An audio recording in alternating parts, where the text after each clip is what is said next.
자, 이제 책에 있는 내용을 그대로 한번 써보죠. 자, 수취인이 있고, 그 다음에 은행이 있고요. 발행인이 있다.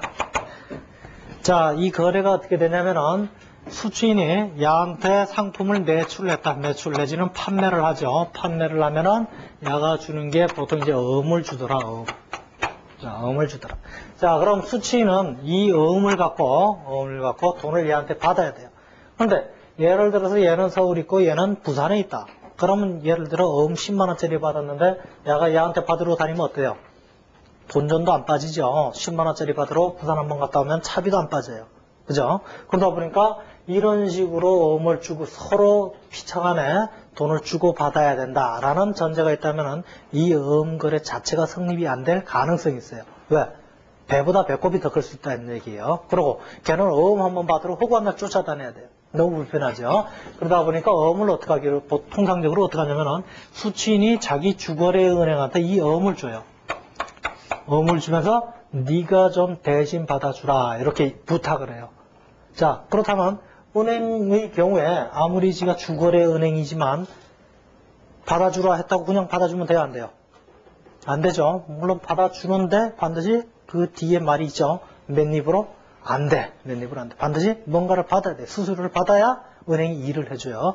그러다 보니까 은행 같은 경우에는 부산 지점도 있고 뭐 지점들이 많아요. 지점망이. 그러다 보니까 A 수취인의 주거래은행에서 대신 그 어음의 금액을, 만기 금액을 수취해주는 업무를 대신해줘요. 그러면서 그 수수료를 받아 챙기죠. 자, 그래서 원칙적으로는 지금 책에서는 이렇게 그려놨는데 사실 이게 은행이 하나 더 있어요. 그래서 이 수취은의 주거래은행에서는 다시 그 발행인의 주거래은행에서 돈을 청구를 해요. 청구를 하면 야가 봐가지고 야 통장에 돈이 있으면 야가 주면 돼요.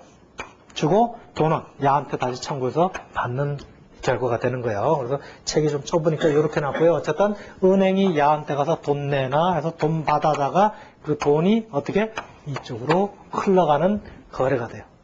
어음 같은 경우에는 어음을 받아서 수취인이 직접 원금을 회수하지 않고 은행을 통해서 은행에 위임해서 받고요. 은행은 다시 그 발행인의 은행을 통해서 어음금을 수취한다. 이렇게 이제 거래가 이루어지죠.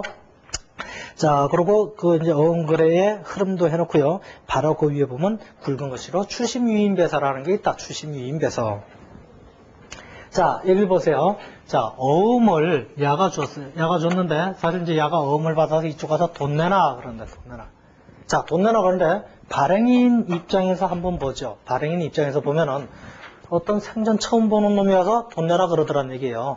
여러분 같으면 기분 좋아요, 나빠요? 기분 나쁘죠? 나는 내가 분명히 어음은 야한테 줬는데 이상한 놈이 오더니 돈 내놔 그러더란 얘기예요. 상당히 기분도 나쁠 뿐더러 또 그렇게 어음을 갖고 온 친구가 진짜 어음에 권리가 있는지, 야가 주웠는지, 도둑질 해왔는지, 아니면 사기를 쳤는지 얘 입장에서는 알아요, 몰라요? 모르죠. 얘가 정당한 권리자인지 모르는 거예요. 모르다 보니까 아주 기분 나빠서 안 줘. 그럴 수도 있어요. 자, 그러다 보면 또 어음제도 자체가 어떻게 되는 거예요? 역시 무너질 수밖에 없는 거죠. 그러다 보니까 자, 야가 얘한테 돈 좀 받아주라 하고 위임을 했어요. 자, 위임을 한 것 같으면 위임을 했으면 사실은 일반적인 거래에서는 위임장을 들고 와야 돼요. 위임장 하면은 인감증명서에다 인감도장 콱 찍어서 내가 이 어음금의 회수를 누구한테 위임하노라. 그러니까 너는 얘한테 돈 주거라 하고 위임장을 하나 만들어줘야 되는 거예요. 자, 근데 불편해요? 안 불편해요? 어음은 요만한데 위임장 하면 인감증명하면 이만해요. 또 뭐 복잡하죠. 요새는 뭐 동사무소도 아무 데서 나가도 인감증명 떼주지만 옛날에는 자기 주민등록지에서만 인감증명을 떼줬죠. 어쨌든 불편하다는 얘기예요. 그러다 보니까 불편하니까 아까 우리 어음의 전면이 있었고 어음 뒷면이 있었죠. 아까 전 페이지에 그 뒷면에 보면 상기 금액을 뭐라 그랬어요? 귀하 또는 누구 지시인에게 지급하여 주십시오. 앞면의 금액을 누구 또는 그 지시인에게 지급하여 주십시오 하고 이름 쓰고 주소 쓰고 도장 쾅 찍었죠. 그 얘기가 뭐냐면 야가 야한테 은행한테 야 돈 좀 받아줘라. 돈 좀 받아줘라 하고 뒤에다 써요. 뒤에다 쓰면서 나는 이 권한을 누구한테 줬습니다. 이건 누구 또는에다가 예를 들어 얘가 K은행이다 하면 K은행 또는 그 지시인에게 지급하여 주십시오 하고 써서 주는 거예요. 아, 그럼 야가 보면 어때요? 그 뒷장을 보면, 야가 야한테 권리를 넘겼구나. 이런 게 뒷면에서 자동으로 표시가 되게끔 만들어준 거예요. 자, 그래서 그 어음의 뒷면에다 그 내용을 썼죠. 그죠? 어음의 뒷면에다 썼다고 그래서 배라고 그래, 배에서. 이거 배자가 무슨 배자다? 등배자야, 등배자, 뒤. 그래서 보통 이제 그 사고가 일어나서 뭐 범법자들이 있으면 그 텔레비전 같은 데 보면 이 배우가 누구야? 하고 무작위 패죠. 배우가 누구냐? 뒤에 있는 놈이 누구냐는 얘기예요. 배후.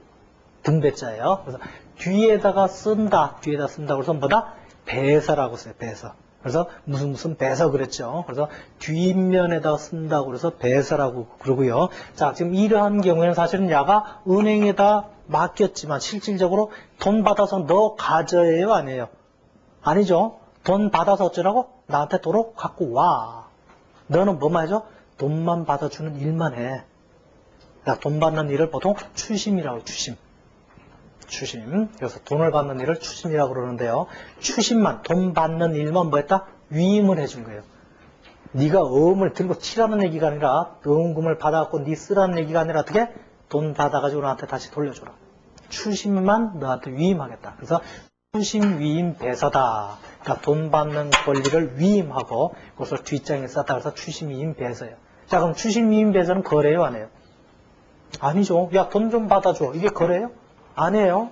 그죠? 돈 받아줘 하는 건 거래가 아니에요. 근데 너 가자 하는 거는 그건 거래죠. 왜? 자산이 나간 거니까. 자, 이런 경우에 돈 좀 받아줘 하는 거래가 아니에요. 그런데 맨입으로 그럼 뭘 줘야 돼요? 수수료 줘야 되죠. 수수료 주는 건 거래가 아니에요. 그건 거래예요. 그건 거래요. 그것만 해결 처리하면 되죠. 자, 그 다음에, 바로 예제 5번을 보세요, 예제 5번. 자, 상품, 단거를 회계 체결. 상품 500만원 매출하고 대금은 2개월, 만기 2개월에 약속어음으로 받다. 그럼 차변에 분개해봐요. 어음 받았죠? 차변에 어떻게? 받으럼 50만원. 대변에 왜 받았어요?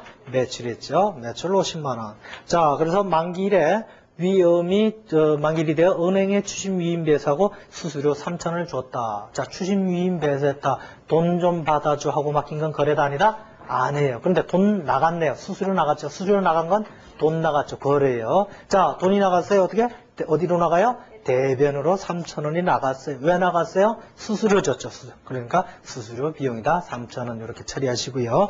자, 세 번째 위험이 만기일에 주심되어 당사예금 계좌에 입금되었음을 통보를 받다. 은행에 돈 받아줘 하고 줬더니 야가 돈 받아다가 내 통장에다가 고임 줬다 하고 돈 갖다 넣었다니 하고 전화가 왔다는 얘기예요. 그럼 어떻게 해요? 내 통장에 돈이 들어왔죠. 그럼 차변에 당좌예금 돼 있어요. 차변에 당좌예금 50만원. 대변에 왜 받았다? 뭘 받았다? 받으럼 받았다. 이렇게 회계 처리되는 거예요. 자, 그 다음에 어음의 부도. 자, 어음의 부도가 뭐냐? 만기일에 어음 금액의 지불을 요구하였으나 지급이 거절된 것을 말한다. 거절된 것을 말한다. 자, 뭔 말이냐면은, 자, 예를 들어 이런 거래가 있는데, 자, 야가 가서 돈 줘 그랬더니 돈 못 줘 그러는 거예요. 왜 못 줘 그러더니 돈이 없어 그러더라고요. 그럼 얘는 날래발이 어떻게 해요? 여기 와서 야, 돈 없대 못 줘. 그러면서 종이 쪽지 한 장 주죠. 뭐예요? 어음 탁 던지면서 야, 돈 없대. 네가 알아서 해. 왜? 얘는 통상적으로 뭐예요? 돈만 대신 받아주는 기능만 할 뿐이지 뭐 걔가 주든지 말든지 얘한테는 어떠한 책임이나 권한도 없어요. 오음에 대해서. 그래요, 안 그래요? 돈만 대신 받아달라고 맡긴 거지 오음하고는 전혀 관계가 없는 친구예요. 그러다 보니까 돈 줘, 못 줘 그러니까 얘는 와가지고 바로 가서 못 줘 그렇게 되는 거예요. 못 줘. 자, 그래서 돈 줘 했는데 못 줘. 그걸 유식한 말로 부도가 났다. 그렇게 돼요. 부도. 자, 부도가 났다. 그럼 부도가 났을 때 어떻게 외계 처리할래? 이제 그런 문제가 되죠. 자, 그래서 어음의 부도가 예제 6번이네요. 예제 6번 한번 읽어보죠. 자, 주 한별은 삼송상해로부터 매출 대금으로 받은 어음 30만 원을 만기일에 지급 제시했으나 지급 제시가 뭐냐? 지급하라고 보여주는 게 지급 제시예요. 야, 돈 줘 하고 보여주는 게 제시하는 게 그냥 돈 줘 하면 안 되죠. 어음딱 내밀면서 차용증 내밀면서 돈 줘 해야 되겠죠. 자, 그러니까 지급 제시했는데 부도 처리가 됐대요. 못 줘 그랬대요. 상황별로 회계 처리해봐라. 자, 첫 번째 어음이 부도가 됐다. 자, 일단 부도가 됐으니까 종이 쪽지가 됐죠. 그래 안 그래요? 어음이 쪽지가 됐죠. 그럼 어떻게 해요? 나는 지금 받을 어음을 갖고 있었는데 받을 어음이 날라갔죠. 그럼 어떻게 대변에다가 받을 어음 30만 원인가요? 30만 원. 자, 그러면서 여기다 통상적으로 어떻게 회계 처리하냐면 부도 어음이다. 이렇게 처리하는 거예요. 자, 받을 어음 대신에 부도음. 자, 어쨌든 부도음도 어떤 성격을 갖고 있냐면 자산의 성격을 갖고 있어요. 자, 지금 현재 못 줘 그랬지만 영원히 안 줘. 그 얘기는 안 했죠. 지금 현재 어쨌든 이걸 돈 줘 그런데 못 줘 그랬는데 이제 못 줘 그러면 어떻게 해요? 조금 이따가서 이제 멱살이 몇 번 잡고 아니면 깜빵을 들여보내든지 어쩌든지 하여튼 주거니 받거니 몇 번 왔다 갔다 해야 돼요. 그 다음에 이제 최종적으로 받게 될지 못 받게 될지 어느 정도 결정이 나겠죠. 어쨌든 현재는 이렇게 처리하면 돼요. 자, 그 다음에 두 번째 회수 가능성이 없다. 못 받게 됐대요. 못 받게 됐으면 어쨌든 부도음도 어쨌든 어음이죠. 어음이지. 어쨌든 받을 권리는 있는 거예요. 제가 못 준다고 해서 문제가 됐지만 어쨌든 돈을 받을 권리가 있는 어음이죠. 자, 그런데 회수 가능성이 없대요. 못 받게 될 것 같아요. 그럼 어떻게 하면 돼요? 대변에다가 부도음 빼줘야 돼요. 부도음을 빼주고 이제는 자산이 완전 사라져요. 사라지면서 자, 이때 돈을 못 받게 되는 경우에 사용되는 계정이 대선 충당금이라는 게 있어요. 나중에 이건 조금 있다가 다음 시간쯤 아마 대선 상각에 대해서 우리가 공부할 거예요. 돈을 못 받게 될 때를 대비해서 쌓아놓는 비용으로 미리 쌓아놓은 금액이 있어요. 왜 통상적으로 대선 충당금이라고 그러고요. 조금 이따 다시 배울 거예요. 자, 그런데 세 번째 단기간 내에 회수될 것으로 예상이 된대요. 자, 그럼 지금은 뭐죠? 그런데 걔가 곧 바로 갚을 것 같대요. 자, 갚을 것 같으면 얘하고는 그러니까 별개의 상황이에요. 얘는 이제 날아간 거고요. 자, 곧 받을 것 같으면 어떻게 돼? 부도음을 빼주면서 사실은 곧 받는다. 바로 받을 거다. 1년 내에 받을 것 같다. 그럼 뭐예요? 사실은 대차대주표의 유동자산의 매출채권. 요걸로 다시 들어가야 되겠죠. 받을 거니까. 그래서 원래일 채권인 그 뭐 받을 어음으로 살려줘도 되고요. 매출채권하고 살려줘도 되고요. 상관없어요.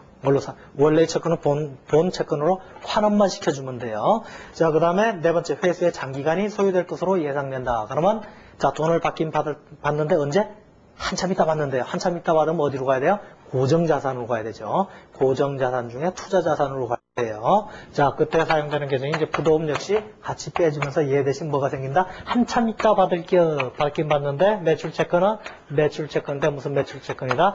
장기성 매출채권이다. 한참 있다 받을 거예요. 이렇게 표시만 달리하면 돼요. 자, 그러다 보니까 이 부도음 계정이 이걸 써도 되고 안 써도 되는데요, 사실은. 자, 어쨌든 통상적으로 이렇게 쓰고요. 자, 이 부도음 같은 경우에는 결산시까지 야 부도음을 그냥 둬선 안 된다는 데 있어요. 왜냐하면 우리가 회계의 목적이 의사결정에 유용한 정보의 제공이라고 그랬죠. 그러면서 그 수단으로 사용되는 재무제표 중에 대차대주표는 그 기업의 자산, 부채, 자본의 상태를 나타내주기 위한 표예요. 자, 부도음 돈 달라고 그랬는데 안 준 어음임 하고 써놓으면은 그 의사결정자들이 볼 때 이게 받을 수 있다는 얘기요, 없다는 얘기요. 궁금하죠? 이게 돈이 될지 안 될지 모르잖아. 그냥 부도음, 푸도났디야. 근데 받을 수 있다는 얘기, 없다는 얘기요. 이걸 분명히 구분을 해줘야 돼요. 왜? 못 받게 되면 이 금액이 크면은 회사가 망할 수도 있겠죠. 그러다 보니까 분명히 이거에 대해서 성격을 구분을 해줘야 된다는 얘기. 그래서 대차대주표 작성 기준에 미결산 가계정 등의 적정 표시 이런 게 있었죠. 지금 이게 받을지 안 받을지도 모르는 돈 하고 써놓으면 의미가 없다는 얘기예요. 그러니까 받을 수 있으면 받을 수 있다 하고 콕 찍어서 얘기를 해줘야 된다. 못 받게 되면 아예 쟤를 자산에서 빼버려야 된다 이 얘기죠. 자, 그래서 결산시까지 부도음이 있어서는 안 된다. 왜? 임시계정이라는 얘기예요. 쟤는 받을지 못 받을지 어쨌든 확실하게 구분해서 재무제표에 반영을 해줘야 되겠다. 여러분들이 그렇게 알아두시고요. 자, 세 번째가 이제 어음의 배서예요. 세 번째가 어음의 배서.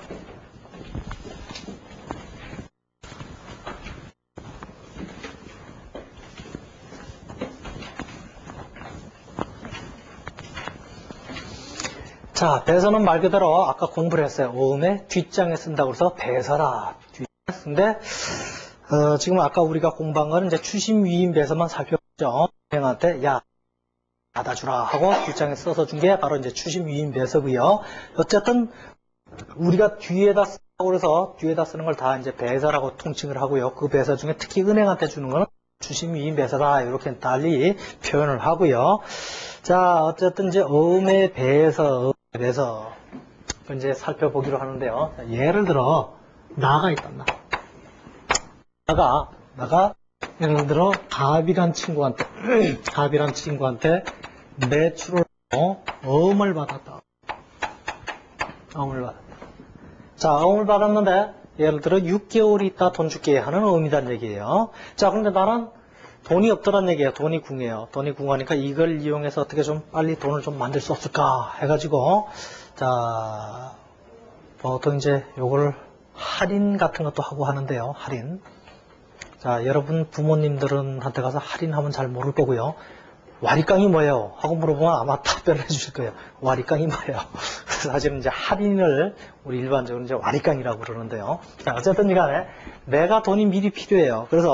그런데 이제 A라는 친구가 있는데 A라는 친구한테 돈을 갚을 게 있다고 가정을 해보죠. A라는 친구한테 내가 돈을 갚을 게 있다. 그런데 동액이라고 가정을 해요. 자, 이 자식이 와서 허구한 날 나한테 돈 달라고 그래요. 그런데 내가 줄 돈이 없어요. 야, 돈 없는데. 그럼 야, 너 얘한테 물건 팔고 받은 어음 있잖아. 그거라도 줘 할 수도 있겠죠. 그래서 얘가 하도 볶아가지고 이 어음을 얘한테 주었어요. 얘한테 어음을 주고, 근데 A도 또 볶이니까 B라는 친구한테 볶여가지고 얘한테 줬다고 치고, 그래서 혹시 뭐 D 이렇게 넘어갔다고 가정을 해보죠. 그러니까 어음이라는 게 이렇게 돌 수가 있어요. 왜? 그 뒷면에 누구누구한테 줄 수가 있도록 돼 있죠. 자, 그래서 어음이라는 게 이렇게 돌 수가 있어요. 근데 예를 들어 얘가 금융기관이다. 그럼 통상적으로 이렇게 이제 금융기관에 갖다 주고 돈을 미리 받아오는 걸 이제 할인이라고 표현을 하는데요. 어쨌든 간에 이런 식으로 어음이 흘러갈 수가 있다는 얘기예요.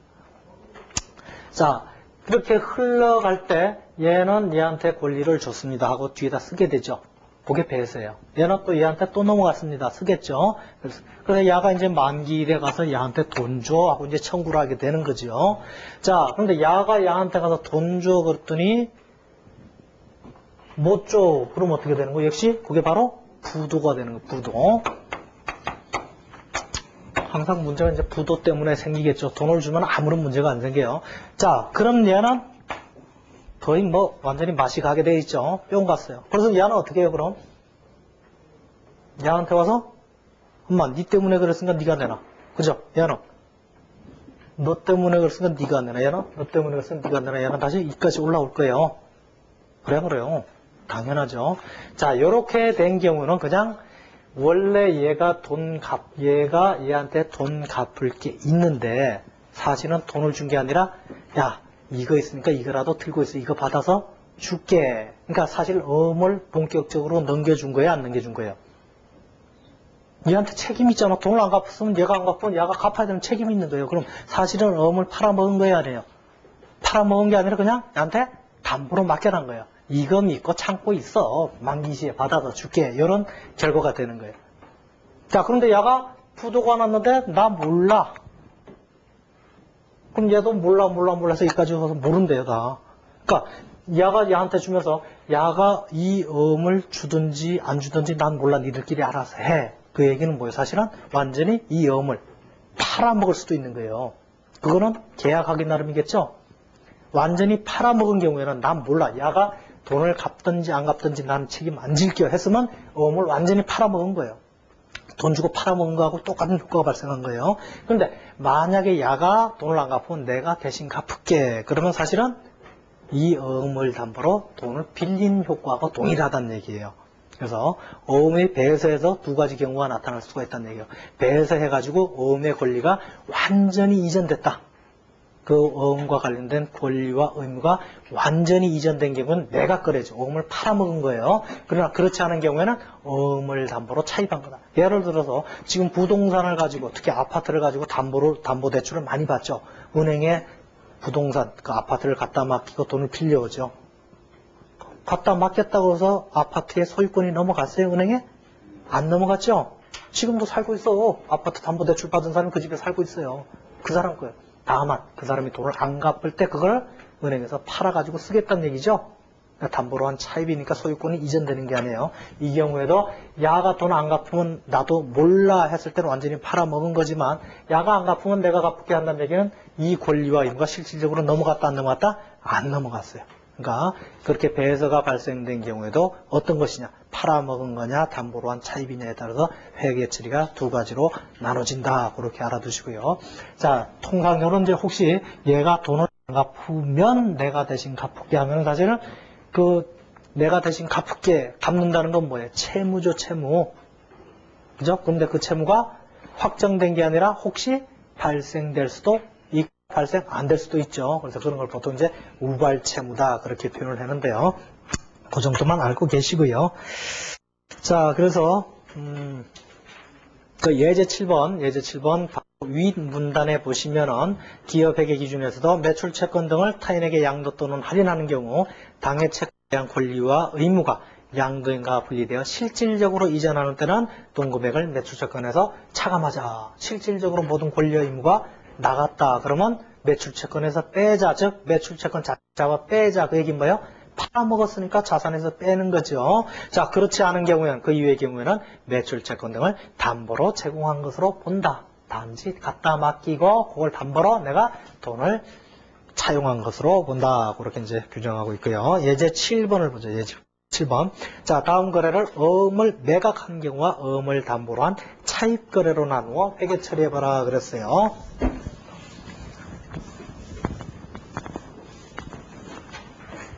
자, 상품 50만 원 매출하고 대금은 만기 2개월의 약속금을 받았대요. 자, 그럼 첫 번째 차변 대변에서 매출하고 어음 받았죠. 뭘 받았다고요? 어음 자산이에요. 받을 어음이 50만 원 받았. 자, 받을 어음 50만 원을 받고요. 왜 받았어요? 매출했으니까 받았죠.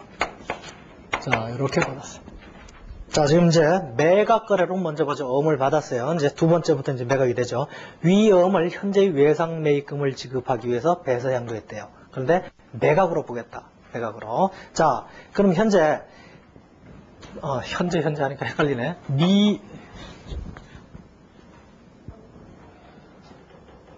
나만 나오고 다음 거 다음 나네. 나가 있고 현재가 있고 그 다음에 상품 매출하고 어디다 매출했는지도 안 나오네요. 그죠? 자, 그럼 이따고 쳐요. 매입처. 자, 이렇게 어음을 받아서 이렇게 준 거죠. 주면서 야가 돈을 안 갚아도 나는 몰라. 팔아먹었으니까 그렇게 하고 준 거예요. 근데 뭘 대신 준 거예요? 외상 매입금을 갚은 거죠. 외상 매입금을 갚은 거예요. 어음을 주면서 뭘 갚았다? 두 번째 보니까 주 현재의 외상 매입금을 지급하기 위해서 배서 양도했다 그랬어요. 그러니까 내가 현재한테 줄 외상 매입금이 있는데 그 대신 뭘 줬다? 어음 주고 끝냈다는 얘기예요. 자, 그래서 사실 이제 이런 경우에는 어떻게 여러분들 처음 fun계할 때 어려우면 어떻게 생각하면 되냐면 어음을 팔았다. 팔면 뭘 받아요? 돈 받아야죠. 그 돈으로 뭘 갚았다? 외상 매입금을 갚았다. 이렇게 생각하고 한번 봐요. 자, 일단은 어음을 현재한테 팔았다. 뭐 받고? 돈 받고. 그리고 그 돈으로 즉시 바로 외상 매입금 갚았다. 이렇게 봐요. 자, 봐요. 차변 어떻게? 현금 받겠죠. 얼마? 50만 원 받고 대변에 왜? 뭘 받았어? 뭘 줬어요? 매각 거래요. 받을 어음을 팔아먹어요. 받을 어음을 팔아먹고. 자, 즉시 이 돈 나가야 되죠. 왜? 외상 매입금 갚아야 돼요.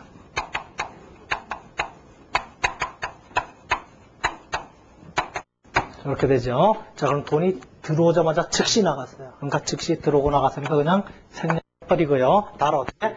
외상 매입금을 갚았는데 뭘로 갚았다? 받을 어음으로 갚았다. 지금 책에서는 이렇게만 분개가 돼 있죠. 그러니까 조금 헷갈리시면 거래를 두 단계로 나눠서 보시면 여러분들이 쉽게 접근할 수가 있어요. 자, 그 다음에 세 번째 위험이 만기일이 돼서 결제되었음을 통보했다. 그랬어요. 자, 만기일에 잘 결제됐대요. 지네끼리 잘 해결했대요. 그런데 나는 이미 뭐 했어요? 팔아먹었죠. 팔아먹었으니까 지네끼리 해결하든지 말든지 나는 몰라요. 세 번째는 니네끼리 알았어요. 나는 몰라. 이렇게 되는 거예요. 왜? 팔아먹었으니까. 자, 이제는 어음을 가지고 뭐 한 경우? 어음을 담보로 차입한 경우로 나누어 회계 처리해봐요. 자, 첫 번째 회계 처리는 똑같겠죠. 상품 50만 원 매출하고 대금은 만기 2개월의 약속금을 받다. 똑같죠. 차변, 받을 어음 대변에 매출 똑같아요. 자, 그 다음에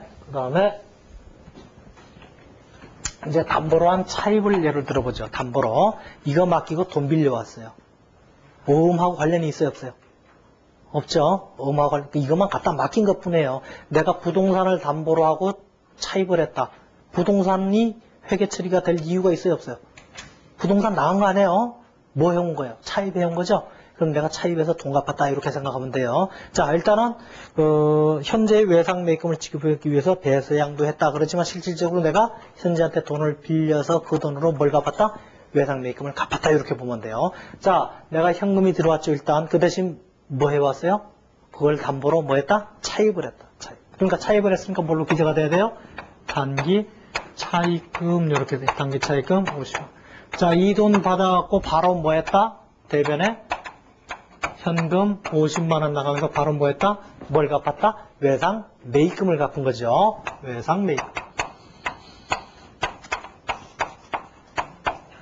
자, 현금이 즉시 들어오자마자 즉시 나갔으니까 상객 처리하고요. 회계 처리는 어떻게? 외상 매입금, 단기 차입금 이렇게 하시면 돼요. 자, 그런 다음에 세 번째, 위음이 만기일에 결제되었음을 통보받았다. 자, 지금 내가 돈을 빌려서 갚았는데요. 그럼 그 음이 만기일에 결제됐다. 그럼 내가 그 음에서 돈을 받아갖고 이제 뭘 갚으면 돼요? 차입금 갚으면 되죠? 자, 봐요. 자, 마지막 거래에서 내가 일단 돈 받아야지. 얼마? 50만 원 받고. 어디서 받아? 받으러 오면서 받아야 되죠? 이 받으러 오면 아직 살아있잖아. 내가 빠진 적 없잖아요. 그러니까 어떻게? 받으러 오면서 50만 원을 받고요. 이 돈을 어떻게? 즉시 대변에 현금이 나가죠. 어디에? 옛날에 빌린 돈 갚아야죠. 어디서? 단기 차입금 갚아야죠. 자, 역시 현금이 동시에 들어왔다, 동시에 나갔다. 그러니까 어떻게? 단기 차입금 갚고 받으러 받아서 단기 차입금 갚았다. 이렇게 회계 처리를 하시면 돼요. 자, 그러고 지금 책에서는 여기다가 단기 차입금 밑에다가 이렇게 써놨죠. 배서입니다. 이렇게 우리가 저 책에다가 지금 써놨죠. 그래서 이렇게 쓰기도 하고 요 계정을 쓰기도 한다는 얘기예요. 요 계정을. 그러니까 단기 차입금인데 단기 차입금 대신에 배서음 이렇게 쓰기도 하고요. 자, 그럼 여기서 배서음을 썼으면 여기서도 뭘로? 단기 차입금 대신에 뭘로? 여기서도 역시 똑같이 배서음으로 기재가 돼야 된다는 데 있는 거예요. 여기가 배서음이면 여기도 배서. 여기는 배서로 해놓고 여기는 단기 차입금 이러면 말이 안 되는 거죠. 그러니까 처음에 어떤 계정을 사용했느냐에 따라서 그 다음 계정도 반드시 따라가야 된다는 얘기예요. 여러분들이 거기에 좀 주의를 해주시고요. 자, 다음에 음의 할인. 자, 음의 할인. 아까 배서 과정에서 이제 음을 할인하기도 해요. 자, 그런 경우에는 이제 금융기관 같은데 음 갖다 주고, 야, 은금을 네가 좀 미리 좀 주라. 그러고는 만기에 받아라. 자, 그럼 역시 은행에서 좋다. 그런데 그 대신 꼭 그 뒷말이 하나 달려있죠. 맨입으로 안 돼. 그럼 뭘 줘야 돼요? 이자는 당연하고요. 또 내가 수고하잖아. 그러니까 수고료도 줘요. 그죠? 이자는 돈을 빌려줄 때 당연히 주는 거고 또 내가 음도 받아야 되고 하니까 수고료도 받아야 돼. 그래서 보통 그렇게 이제 이자나 수수료 이런 것들이 들어가는데 보통 그 금액을 우리가 뭐라고 그런다? 보통 할인. 그러니까 할인하는 데 들어간 요금에서 할인료 이렇게 표현해요. 할인료. 자, 할인료는 어떻게 계산하느냐? 그 박스가 있죠. 우리가 이자 계산할 때랑 똑같아. 이자 계산은. 자, 할인료는 만기시 받을 금액. 내가 만기에 받을 금액에다가 이자율을 곱하고 할인율을 이자율 개념으로 생각하시면 돼요. 할인율 곱하고 일수 곱하시면 돼요. 그러니까 이자 계산하는 거랑 100% 똑같다. 이자 계산은 똑같다. 자, 역시 할인할 때 은행이나 금융기관으로부터 할인을 할 때도 역시 어떻게? 야, 이거 받고 네가 알아서 하든지 말든지 해라. 난 모른다 하고 주는 게 있는 거 있고 아니면 걔가 혹시 돈 안 갚으면 내가 대신 갚을게. 두 가지 거래로 나눌 수가 있어요. 역시 자, 할인할 때도 예제 8번을 보죠. 자, 다음 거래를 음을 매각한 경우와 담보로 차입한 경우로 나눠 회계 처리해봐라. 미래는 과거에 상품을 매출하고 받은 약속금 50만 원을 거래은행에서 할인하고 할인료를 차감한 후 당좌 입금했다 그랬어요. 자,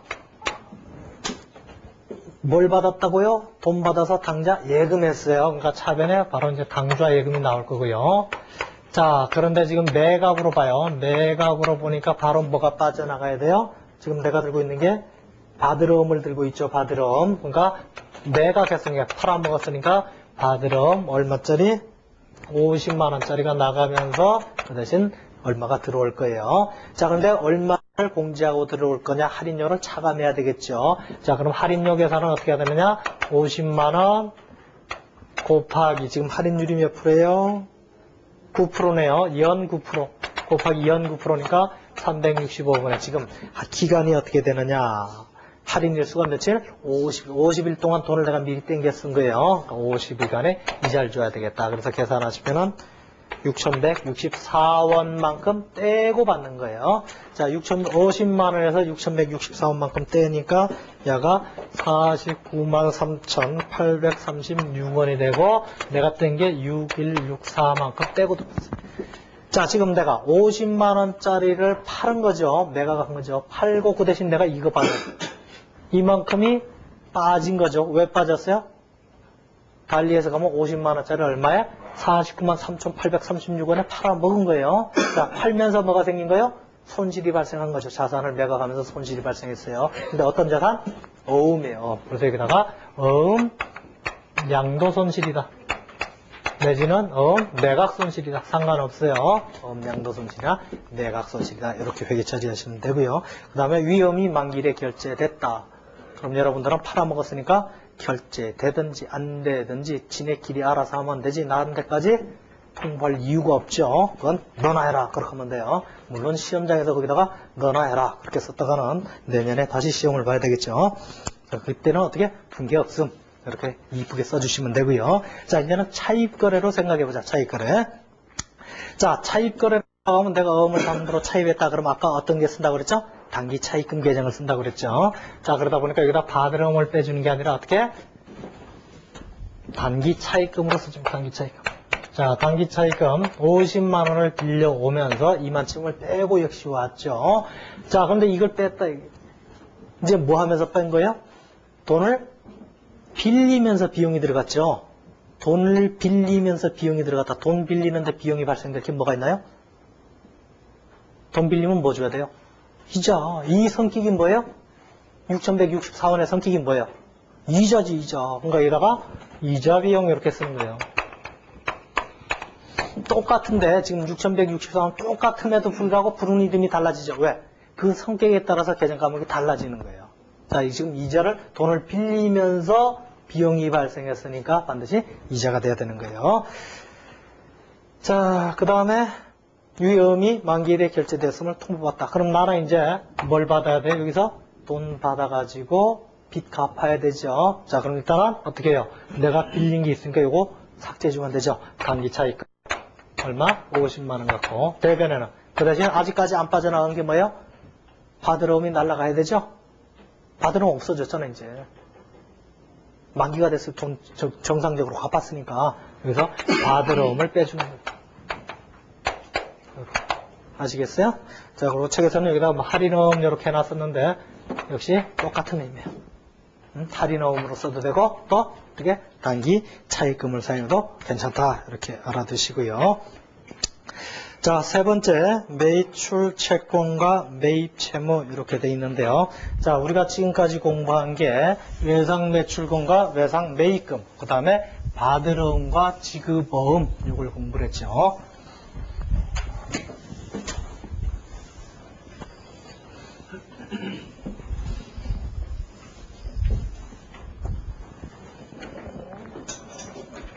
자, 그래서 우리가 이제 상품의 매매하고 관련해서 말로만 외상으로 했을 때 발생되는 계정이 외상 매출금과 외상 매입금. 그리고 이제 거기다가 야, 내가 돈 언제까지 줄게 하고 그 서류로 남긴 게 있죠. 서류로 남겨서 주고받는 게 어음이라고 그랬고요. 자, 그걸 돈을 받을 권리가 있는 사람 입장에서 보면 받으러움, 줘야 되는 사람 입장에서 보면 지급어음. 그런데 뭐 할 때 생긴 거예요? 상품 매매 과정에서 생긴 거예요. 그러다 보니까 우리가 매출 채권하고 매입 채무 계정을 사용하는데요. 매출 채권은 내가 매출을 하면서 채권이 생겼다 그러면 매출하면서 채권이 뭐가 있었죠? 외상 매출금하고 뭐 받을 어음, 이 두 가지를 우리가 매출 채권이라고 하고요. 매입 채무는 내가 매입하면서 채무가 생겼다 뭐가 있다고요? 걔는 외상 매입금하고 지급어음 이렇게 표현해요. 그래서 분계는 어떻게 하느냐? 간혹 이제 그런 걸 물어보는 친구들이 많은데요. 분계는 그냥 정상적으로 외상 매출금, 외상 매입금, 받으러움, 지급보험 이렇게 하세요. 이렇게 하시고요. 자, 그럼 분명히 대차대조표 기업회계 기준에 의하면 대차대조표 양식에 보면은 매출채권, 매입채무 이렇게 돼 있는데 왜 외상매출금과 외상매입금으로 합니까? 이렇게 이제 또 질문을 하는 친구들이 있거든요. 자, 어쨌든 평소에는 그렇게 해요. 실무적으로 그렇게 하시고. 자, 대차대조표를 만들어서 공시하는 시점, 즉 연말에 어떻게 외상매출금하고 받으러오면 합쳐가지고 뭘로 한다? 매출 채권 또 외상 매입금과 지급보험은 어떻게 매입 채무 이렇게 합쳐서 공시를 한다 뿐이에요. 평소에는 어떻게 한다? 따로따로 해요. 따로따로. 왜? 회계의 목적이 의사결정이 유용한 정보의 제공이에요. 야, 외상으로 받을 거 얼마 있어? 내가 오면 얼마 받을 거 있어? 이게 따로따로 알아야 돼요. 그리고 심지어는 어떻게 하냐면 지금 우리가 그냥 단순히 외상매출금, 외상매입금 이렇게 하지만요. 실무적으로는 외상매출금 A, 외상매출금 B, 외상매출금 C 이렇게 구분을 해요. 사실은. 왜? A 상점엔 얼마, B 상점엔 얼마 이게 다 나와야죠. 총계만 나온다고 그게 의미가 있나요? 아니에요. 실무적으로는 어떻게 한다? 외상매출금 부산상사, 외상매출금 대구상사 이런 식으로 따로따로 계정을 따로 써요. 그렇게까지 세분을 해요. 왜? 내가 쟤한테 받을 거 얼마, 쟤한테 받을 거 얼마, 이게 따로따로 구분이 돼야 내가 지금 쟤한테 받을 거 얼마, 이게 구분이 되는 거지. 예를 들어, 부산상사가 지금 부도가 나서. 그럼 내가 돈이 얼마 받을 거 있는데 뗄지, 그걸 먼저 파악해야 되는데, 어떻게 해야 돼, 그럼? 작년부터 다 뒤져야 되죠? 그래, 안 그래요? 환장하는 거예요. 그러니까 사실은 실무적으로는 A 상점, B 상점 따로따로 다 계정을 두고 있어요. 그러나 다만, 어떻게 12월 31일 날 대차대조표를 만들어서 공시하는 시점에 어떻게 합쳐서 공시한다고 보죠. 자, 그러다 보니까 매출 채권 매입 채무 해도 틀린 건 아니에요. 틀린 건 아닌데 다만 문제 지문에서 외상 매출금이 얼마다 받으러움이 얼마다 이렇게 따로따로 문제가 구성돼서 나왔을 때 반드시 외상 매출금 받으러움 따로따로 반드시 해주셔야 되고요. 외상 매출금 문제만 쫙 나오고 외상 매입금 문제만 쫙 나왔다. 그러면 그때는 그냥 매입 채무 매출 채권 이렇게 해도 틀린 건 아니에요. 근데 두 개 다 외상 매입금도 나오고 지급보험도 나왔다. 그때 매입 채무 이렇게 회계 처리하면 된다 안 된다? 안 된다는 얘기예요. 왜? 출제자가 그 두 가지를 다 알고 싶어서 낸다는 얘기예요. 두 가지 지문이 동시에 있을 때는. 무슨 말인가 알죠? 그러니까 그때는 반드시 따로 해줘라. 그런데 외상 매입금만 쭉 나왔다. 이때는 매입 채무에도 상관없고 지급보험만 쭉 나왔다. 역시 매입 채무에도 상관은 없어요. 그러나 두 가지가 동시에 나왔다. 그러면 반드시 구분해서 써달라. 왜? 출제자 그걸 둘 다 알고 싶다는 얘기예요. 자, 그런 정도 알아두시고, 그 159페이지 맨 밑에 보면 대차대조표 해놓고요.